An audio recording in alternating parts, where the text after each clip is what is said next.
Buenos días tengan todos nuestros queridos televidentes. Nuevamente estamos aquí en el programa Procurando tu Salud. Hoy vamos a hablar de algo que aterra a los padres y sobre todo a las madres, sobre las convulsiones. Las convulsiones es una enfermedad, ¿verdad?, que aterra mucho a la familia, y cuando lleguen a la emergencia, bueno, colapsan el servicio por toda la parafernalia de gritos que traen. Vamos a conceptualizar primero, antes de empezar con nuestro tema de hoy, acerca de lo que son las convulsiones. Vamos a empezar que las convulsiones pueden ser por febriles, ¿verdad? Que a veces la gente piensa que puede ser una enfermedad mayor, ¿verdad?, cuando hay, por ejemplo, un problema neurológico, y entonces creen que el daño es mayor.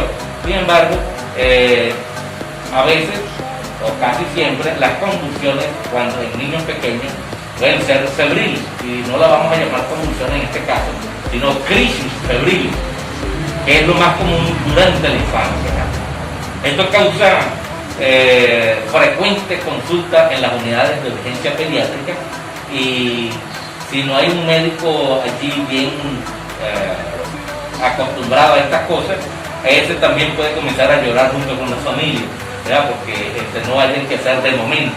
Pero cuando el médico está ya avezado en estas vicisitudes, no tiene problema de cómo manejar una convulsión. Solo con la clínica, ¿verdad?, que trae el paciente, uno hace el diagnóstico.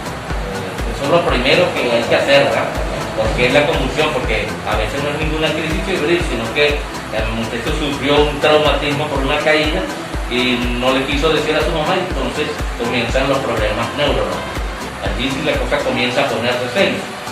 El tratamiento profiláctico con los fármacos antiepilépticos, eso lo vamos a restringir en casos determinados y es de utilidad limitada.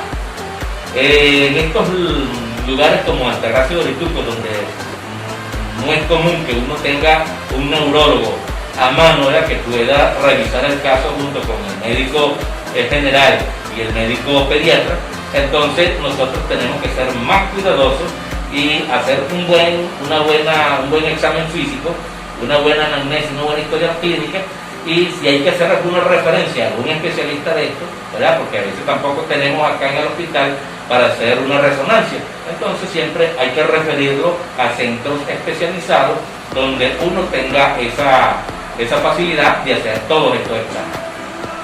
Pero las crisis febriles, estas son crisis convulsivas que están asociadas a la fiebre, a una enfermedad febril, ¿verdad?, y a veces en ausencia de una infección del sistema nervioso central u otra causa que se identifique, ¿verdad? Entonces hay que tener presente esto. Si hay fiebre y no hay problema en el aparato neurológico, entonces uno debe estar más tranquilo en ese aspecto. Eso ocurre neurológicamente en niños, ¿verdad?, que son normales entre 3 meses y 5 años de edad. No tienen historia de convulsiones afebriles, sino que, bueno, cuando apareció la fiebre, es notable la enfermedad. Por lo tanto, esta crisis febril va a aparecer y va a alarmar mucho a la madre y al niño. Lo va a exponer a estos movimientos que a veces duran menos de un minuto. Eso ocurre en las primeras 24 horas de la fiebre. Por eso es importante que usted tenga un termómetro en casa. Los termómetros rectales son los más confiables. Ahorita existen los termómetros que tienen sensores, y a veces esos sensores no están calibrados, y entonces tienen un grado de más o un grado menos, entonces no se denota un estado febril adecuado. Pero el termómetro rectal, hay otro sitio donde se coloca, hay otro termómetro, por ejemplo, el que se coloca en el oído, es mucho más seguro todavía, pero de eso no es de uso común, sino en las clínicas. nosotros nos conformamos con el termómetro rectal o el termómetro axilar o bucal, oral, que no dan la temperatura más o menos apropiada. Pero de esos que les nombré ahorita, el que es más apropiado es el termómetro rectal. Entonces, esta crisis febril va a afectar entre el 2 al 5% de la población infantil, que va a oscilar entre 3 meses a 5 años. Y sin embargo, la incidencia va a ser mayor en los niños mayores de 18 meses de edad y raramente, muy raramente ocurre después de los 6 años. Cuando ocurre después de los 6 años, es importante que la madre y el padre tengan pendiente de esto, porque ese es un niño que tiene que evaluar un especialista en neurología. Hay que hacerle unos estudios específicos, porque más o menos ya ha sido estudiado ahora que es hasta los 5 años que se presentan esta sintomatología, y que luego, después que se pasa esa edad, entonces debe haber algo más asociado. Vamos a clasificar las convulsiones febriles, ¿verdad?, en simples y convulsión febril compleja. Vamos a hablar de las más fáciles, vamos a decir así. Las simples son autolimitadas. Ellos duran cierto tiempo y se quitan, van a durar menos de 15 minutos. Y las crisis, que los movimientos que se ven son movimientos tónicos, clónicos y de manera generalizada. O sea, que puede haber una inversión ocular de los ojos. Usted ve que el pacientico va a quedar mirando hacia un lado, va a tener temblor en las manos y en las piernas, y puede haber movimientos espásticos, ¿verdad?, que se quedan así como con fuerza y como, usando una palabra criolla, como tiesos, y después vuelven otra vez a encogerse. Eso genera mucha angustia.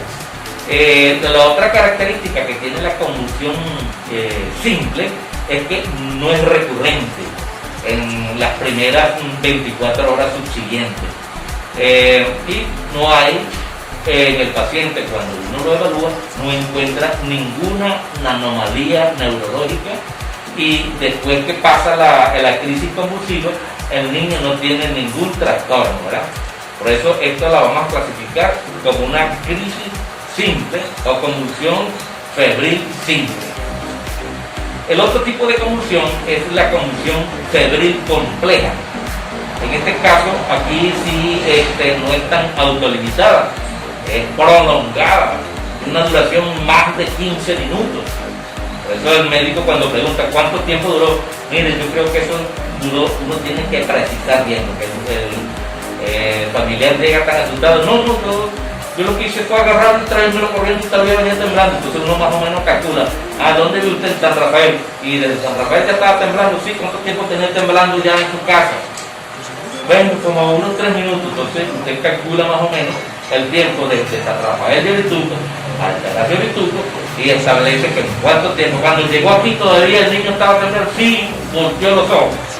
Entonces duró más de 15 minutos la crisis. Uno tiene que ingeniársela para sacar más o menos el tiempo, porque eso le va a decir el daño neuronal que puede estar sufriendo este pacientito. Estas crisis se focalizan, a veces es un solo miembro el que se mueve, ¿no? Así como la crisis simple, que es generalizada. Estas no. Estas pueden ser en un solo lado del cuerpo, o puede ser lo que se llama ipsilateral, mueve la pierna izquierda y mueve el brazo derecho. Entonces ya esta es focalizada. Entonces esto es un poquito más, aunque sigue siendo febril, pero es más compleja en ese sentido. Recurren en menos de 24 horas. Al día siguiente, doctor, lo vuelvo a traer porque el muchacho me comenzó otra vez con la convulsión. Entonces es una crisis compleja cuando en menos de 24 horas vuelve a presentar otro ataque convulsivo. Estas convulsiones también se asocian a anomalías, y después que pasa la crisis convulsiva, el niño puede presentar lo que se llama parálisis de TOC. Se le cae un ojito en una ptosis palpebral, y La otra cosa es que este estado febril o estatus febril, que tiene una duración mayor a 30 minutos, o de series cortas que no tienen recuperación de la conciencia, porque a veces el mosquito pierde la conciencia. ¿Cómo te llaman? No sabe cómo se llama, y si es pequeño menos. Entonces se quedan como dormidos, adormilados, y eso causa más angustia en la madre y en el padre. Pero sin embargo hay que tener, hay que diferenciar los diagnósticos, ¿verdad? Hay que hacer un diagnóstico diferencial, y eso ya uno lo va sacando en la historia. Si la madre, cuando uno va haciendo la historia, le dice, no, a mí me dan convulsiones de vez en cuando también, y bueno, un tío mío, entonces ya uno comienza a ver que hay una historia natural de la enfermedad que puede deberse a esto, y que no es una crisis febril simple, como uno quiere que sea más bien. Uno no quiere que no haya ningún tipo de convulsión, pero uno prefiere una convulsión producida por fiebre que una por un estatus epiléptico, porque eso quiere decir que hay daño neuronal. Entonces, nosotros tenemos que hacer en estos casos el diagnóstico diferencial con las crisis epilépticas que aparecen con fiebre, donde se puede identificar la causa. Por ejemplo, una encefalitis, una meningitis, cuando hay excesos cerebrales, eso puede generar una convulsión, y entonces hay que diferenciar. También hay otra enfermedad como los síncopes febriles que aparecen en el curso de un proceso infeccioso. Va acompañado de coloración azulada de los párpados, de la punta de los dedos, eso se llama cianosis. También el paciente se pone pálido, el corazón comienza a trabajar lentamente, se da una bradicardia a nuestro paciente y está afectada su conciencia. La otra cosa es que con que debemos diferenciar a las convulsiones febriles es el delirio febril sin alteración de la conciencia, ¿verdad?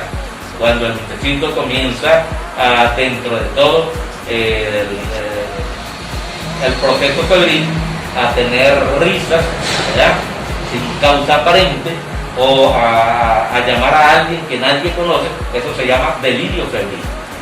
También hay que hacer el diagnóstico diferencial con las epilepsias mioclónicas severas que ocurren en la infancia. Eso también se llama síndrome de Dravet. Ocurre muy poco, pero puede ser. Entonces, el médico tiene que hacer sus pruebas complementarias. Ahí están los estudios de laboratorio, ¿verdad? Hay que medir algunos parámetros que no son recomendados de rutina, pero hay que identificar la causa de la fiebre. Hay una cosa que en medicina se llama reactantes de fase aguda. Hay varios. La procalcitonina es un reactante de fase aguda. También hay otros reactivos más económicos que pueden hacer que el paciente pueda tener el alcance necesario. Ya vamos a ir a unos cortes comerciales, y ustedes me ven con mi tapabocas puesto. Este tapabocas lo realiza la señora Rosa Lossi. Cuesta 200 bolívares, pero son muy buenos. Entonces vamos al corte y ya regresamos.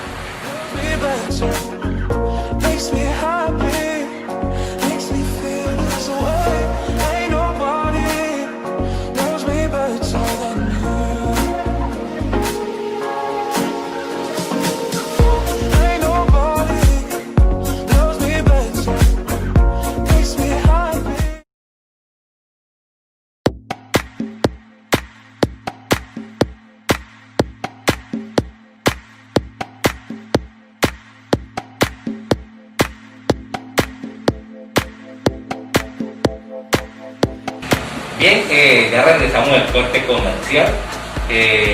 Tu programa Procurando tu Salud. Lo esperamos el próximo viernes para otro buen programa que vamos a tener. Ustedes pueden comunicarse con nosotros y pedir algún tema que les interese. Por ejemplo, tenemos el teléfono 0426 645 8333. Allí pueden escribir su mensaje y solicitar el tema que ustedes prefieran. Bueno, y estamos hablando de los reactantes de fase aguda. Comenzamos con la procalcitonina, pero que los insumos son muy altos y no todos los laboratorios en los hospitales lo tienen. Entonces tenemos que basarnos en otros reactantes de fase aguda. Por ejemplo, el recuento plaquetario. Si las plaquetas están aumentadas en ese pacientico, entonces nos quiere decir que es un reactante de fase aguda y que tiene un proceso inflamatorio en algún sitio ese pacientico que nos indica que hay algún problema. Y también existen otros reactantes de fase aguda que son más económicos, como la PCR, no la reacción en cadena de la polimerasa, sino la proteína C reactiva, que también puede estar positiva. También nos habla de un fenómeno inflamatorio. Y la velocidad de sedimentación lobular en la primera hora nos dice también que hay un proceso inflamatorio en nuestro pacientico. También nosotros debemos solicitar en estos pacientes un cultivo de orina.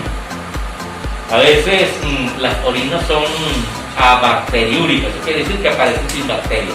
Por eso es que hay que cultivarlas con unos medios especiales para descubrir qué bacteria está en este pacientico y de esta manera poder ir orientando el diagnóstico en ese sentido. También está la glucosa. Una hiperglicemia puede hacer que nuestros pacientes puedan presentar un síndrome convulsivo, ¿verdad?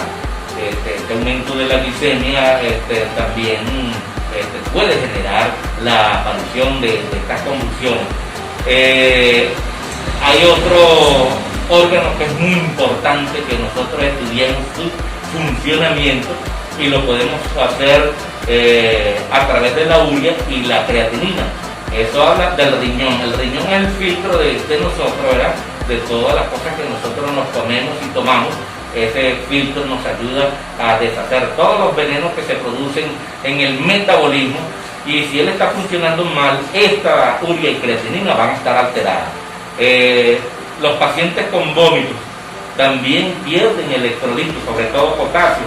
Una hipopotasemia por pérdida a través del vómito puede generar un síndrome convulsivo.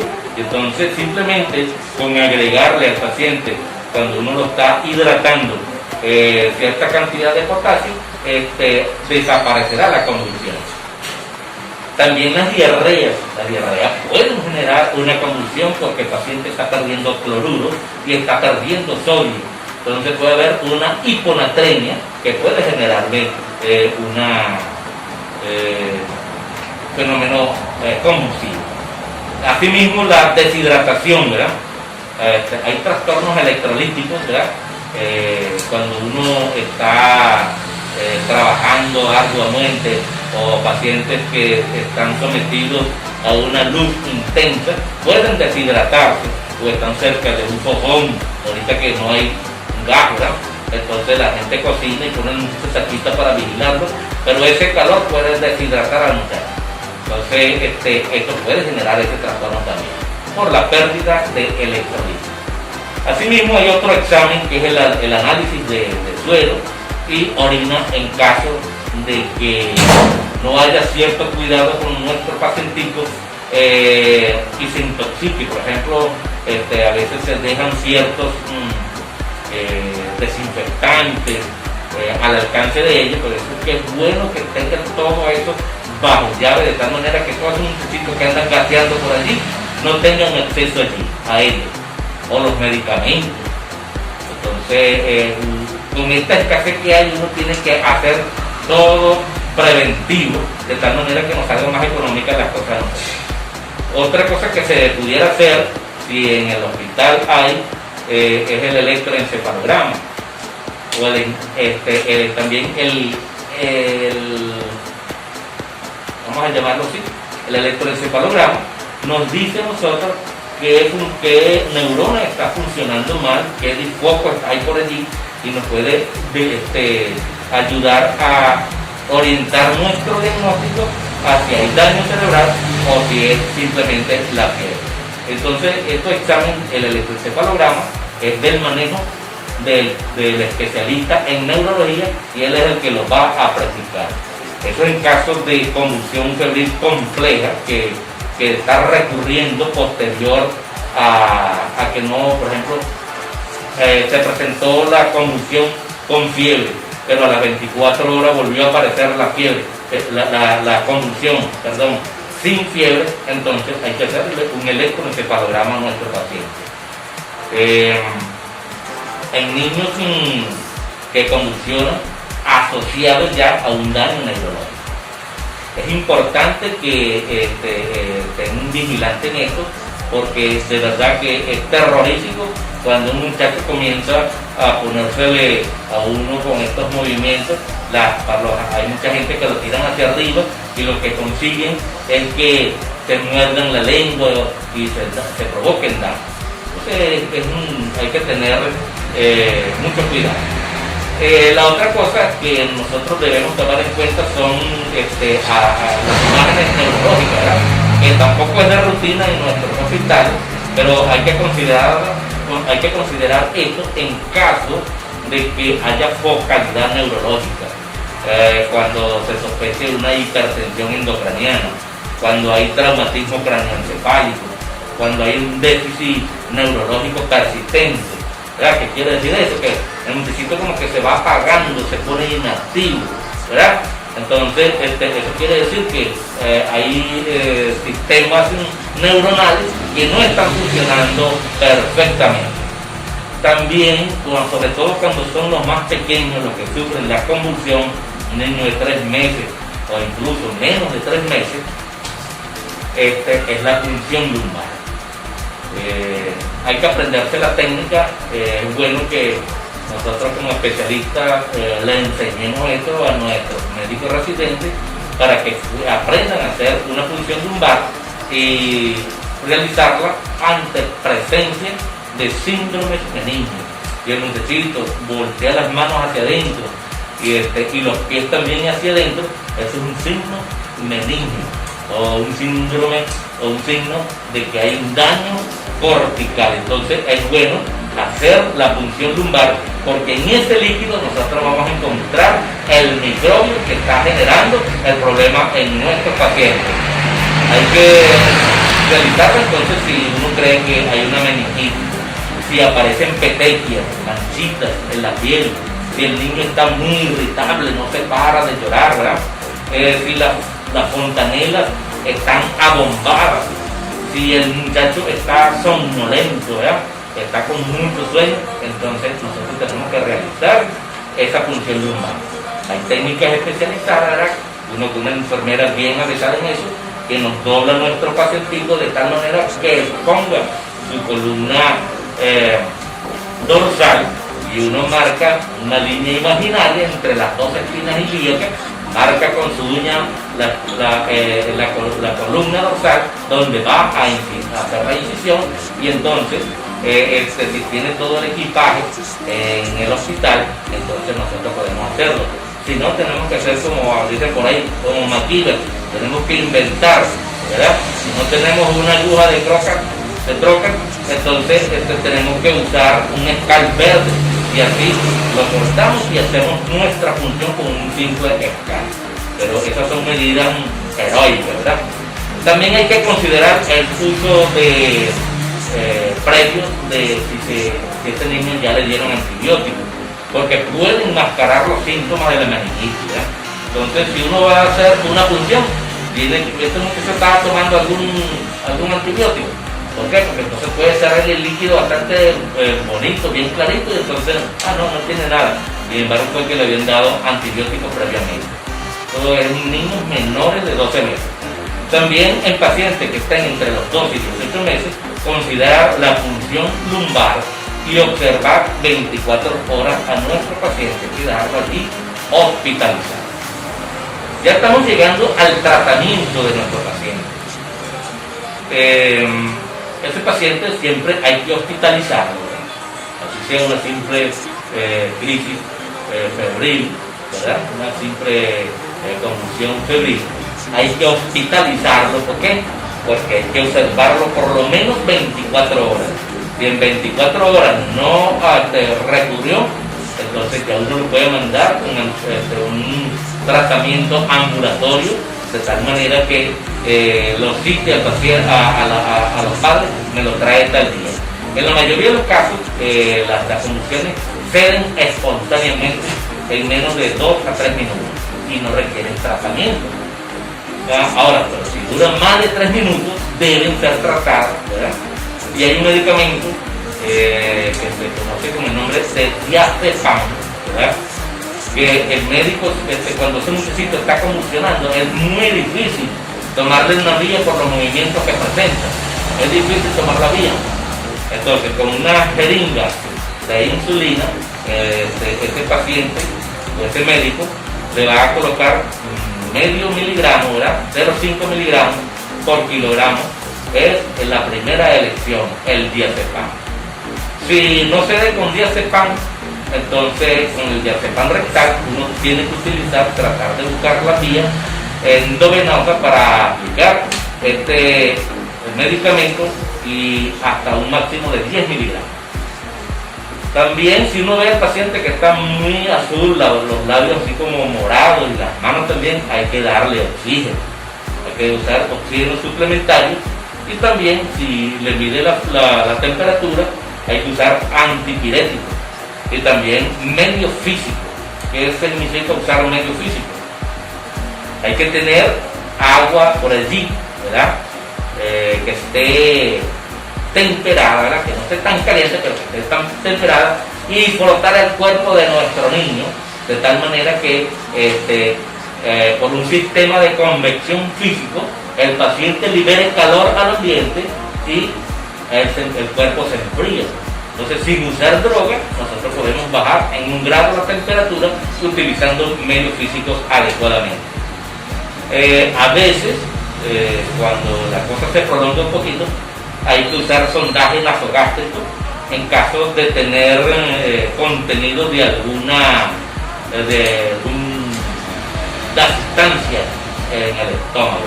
Entonces uno mete la sonda y hace un lavado gástrico, lo va sacando, el líquido que va colocando, entonces uno va observando qué es lo que va sacando, o extrayendo de eso que va colocando. Realmente uno pone una solución estéril allí, una solución como solución 09 puede ser. Entonces va lavando el estómago poco a poco a través de este sondaje nasogástrico. Y la otra cosa es que hay que expandir a nuestro paciente con suero glucosado al 50%, ¿verdad? Esta solución glucosada hace que nuestro paciente pueda adquirir energía porque tiene ya azúcar en su sangre, en caso de que sea una hipoglicemia, ¿verdad? Continuando con el tratamiento, ese paciente hay que estarlo vigilando constantemente, hay que monitorizarlo. Existen equipos que nos dan datos, pero si no tiene datos, el médico avisado tiene que estar cada momento yendo a evaluar a su paciente. Si no cede la convulsión en 10 a 15 minutos, entonces tienen que utilizar otro medicamento que se llama ácido valproico. Se usan 20 miligramos por kilogramo de peso, y eso se pasa en 15 minutos por vía endovenosa. Entonces fíjense que ya pasamos de algo más fuerte, que es el ácido valproico, que antes utilizamos el diazepam, que iba a relajar a nuestro paciente. Hay muchas cosas, el médico tiene que tener mucho cuidado, porque muchos de estos medicamentos pueden producir lo que se conoce como va a actuar sobre el centro respiratorio, puede deprimirlo, entonces se nos empeora la situación. Vamos a un corte comercial y de regreso le seguiremos hablando de los medicamentos que usamos.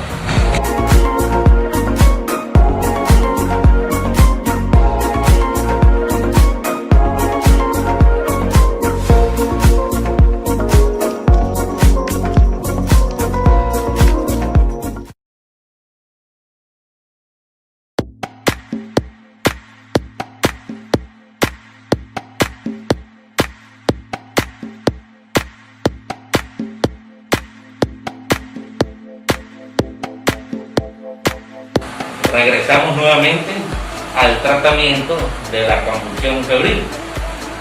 Estábamos hablando que habíamos pasado desde el diazepam, no se dio la convulsión, entonces pasamos al ácido valproico.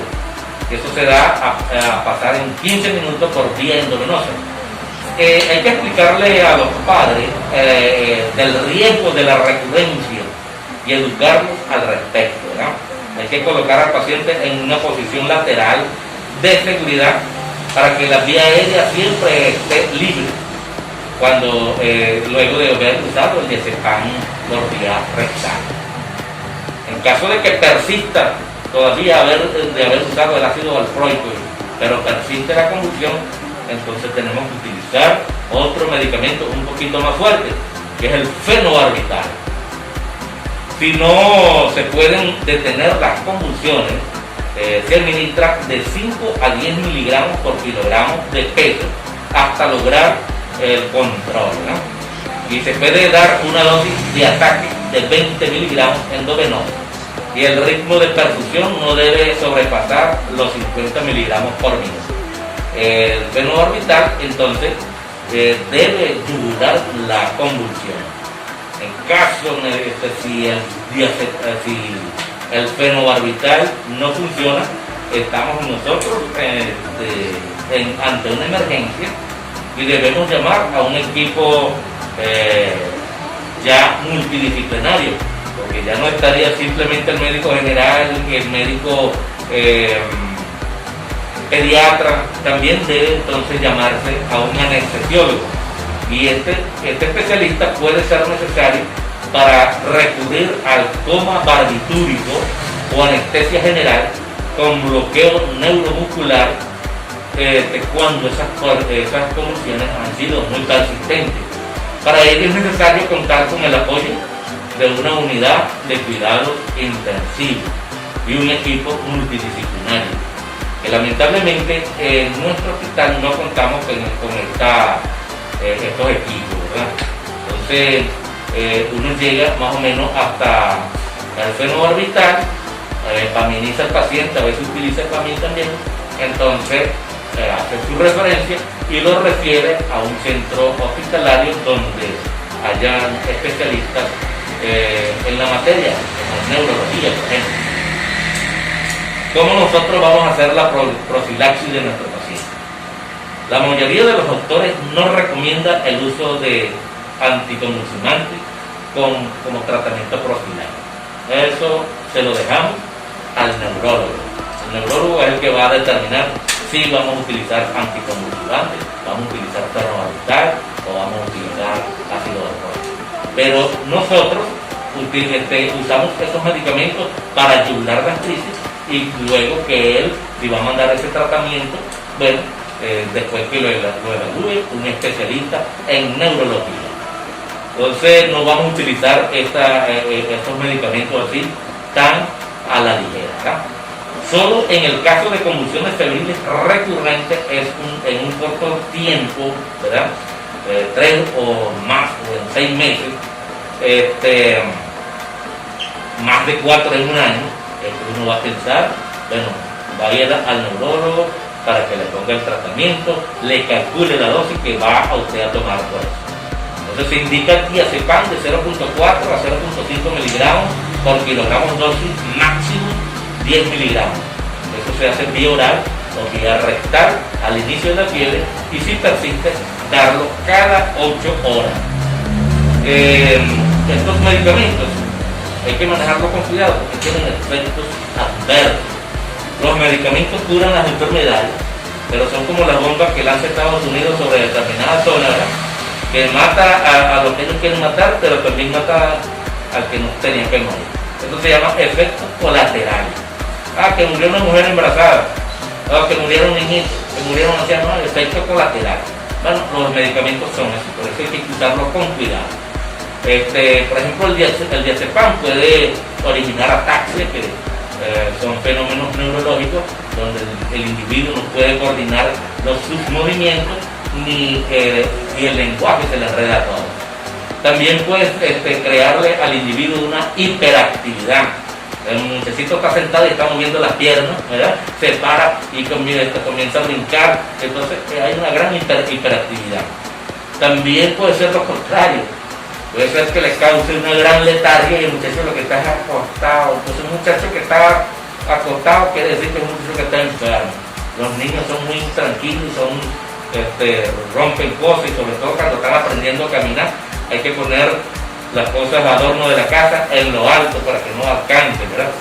Entonces, la otra cosa que puede producir el diazepam es la depresión respiratoria, porque tiene unos receptores, el hipotálamo, que toma las moléculas del diazepam y entonces se inhibe. Entonces se inhibe el centro respiratorio. Entonces el paciente puede tener una apnea. Eso quiere decir que no quiere, aunque el corazón y el diafragma estén funcionando para respirar, el hipotálamo le está dando la orden que no respire porque está deprimido. También el corazón puede latir muy lentamente y eso puede originar fenómenos de circulación de la sangre de tal manera que este individuo pueda morirse por un trastorno cardíaco. También puede bajarle la tensión arterial, o puede ser que el individuo haga tolerancia y entonces cada vez que le dé la convulsión, entonces no se le puede dar la dosis que le mandó el médico, sino una dosis mayor para que haga efecto, porque está haciendo tolerancia. Y entonces vamos a tener un individuo dependiente de esta droga. Entonces por eso hay que tener cuidado con el diazepam. ¿Cuándo está contraindicado dar diazepam a un individuo? Cuando exista una enfermedad que se llama miastenia gravis, ¿verdad? No se puede dar porque es una enfermedad que afecta a los músculos y el diafragma es un músculo. Entonces si le damos este medicamento puede ayudar a que sea más eficiente el trastorno muscular. También los pacientes que tienen un tumor en el ojo, como el glaucoma, no deben tomar esta medicina. También los que sufren de depresiones respiratorias, ¿verdad? Los que sufren de apnea del sueño, esos no pueden tomar diazepam. Y los pacientes que tengan un daño hepático o un daño renal, como es un medicamento que tiene eliminación metabólica por estas vías, si existe daño va a durar más tiempo en el organismo. Y si uno le da más dosis va a aumentar el pico de estas dosis en la sangre y puede ocasionar trastorno. Les voy a dejar con un pensamiento en código que dice que ellos piensan que quien no tiene contratado un psiquiatra está loco de remate. Esto lo dicen los actores de Hollywood, que piensan que si usted no tiene contratado a un psiquiatra está loco de remate. Menos mal que en Altagracia casi los psiquiatras ya se fueron, no tenemos que contar con eso. Entonces será hasta el próximo viernes, cuando estaremos por el canal Orivisión TV, canal 16, nuevamente con otra. Recuérdense que pueden comunicarse con nosotros a través del 0426 645 8333 y allí mandar mensajes de los temas que ustedes quieran y nosotros podemos investigar acá y hacérselo llegar hasta su casa a través de Procurando Su Salud. Será hasta el viernes. Muchas gracias. You just want attention, you don't want my heart.